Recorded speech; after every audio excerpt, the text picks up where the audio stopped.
I'm Marvin Sandnes, the Pacific Green Party candidate for the U.S. House of Representatives, District 5. This is the North Willamette Valley and the Central Oregon coast.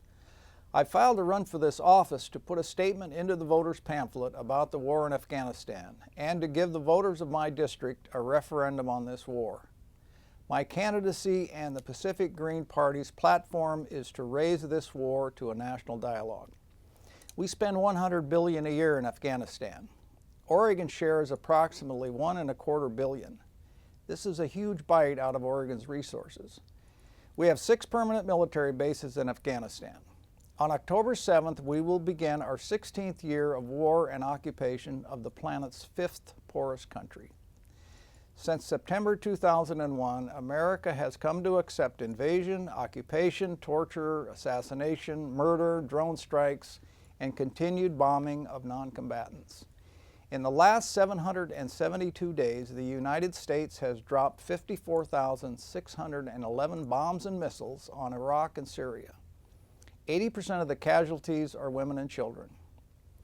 Kandahar in Afghanistan is the busiest airport in the world. There are 5,000 flights a day and 200 shipping containers every day. Afghanistan supplies 93% of the world's supply of opium, which is the base of the $60 billion per year worldwide heroin market. This war for resources is no different than any other war for resources. We have a heroin epidemic in Oregon and in Salem. 950 Salem-Kaiser 24J kids are homeless this morning. This is a direct result of the heroin epidemic.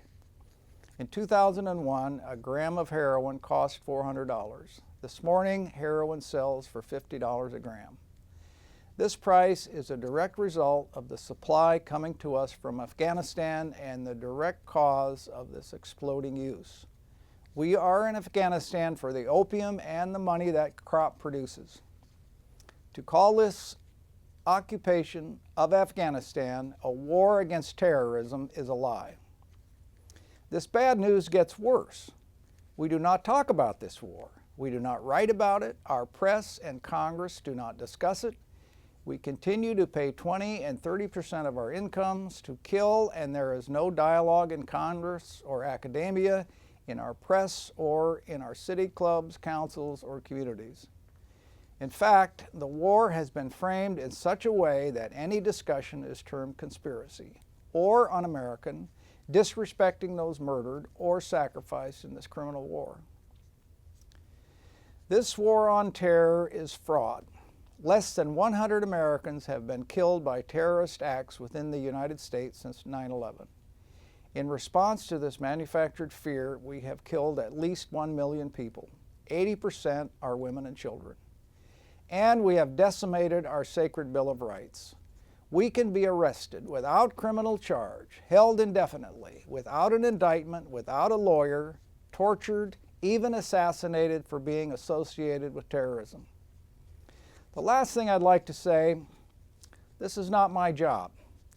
America's press was given a very special place in our constitutional form of government. Our press was given this protection so they would ask these questions about our government's behavior. The assassinations of journalists Gary Webb, Serena Shim, Michael Hastings, Philip Marshall, to name a few, has a very chilling effect on our free exchange of ideas. We must somehow regain our free and courageous press, and we must find a way to regain our Congress. Please vote. Thanks for watching.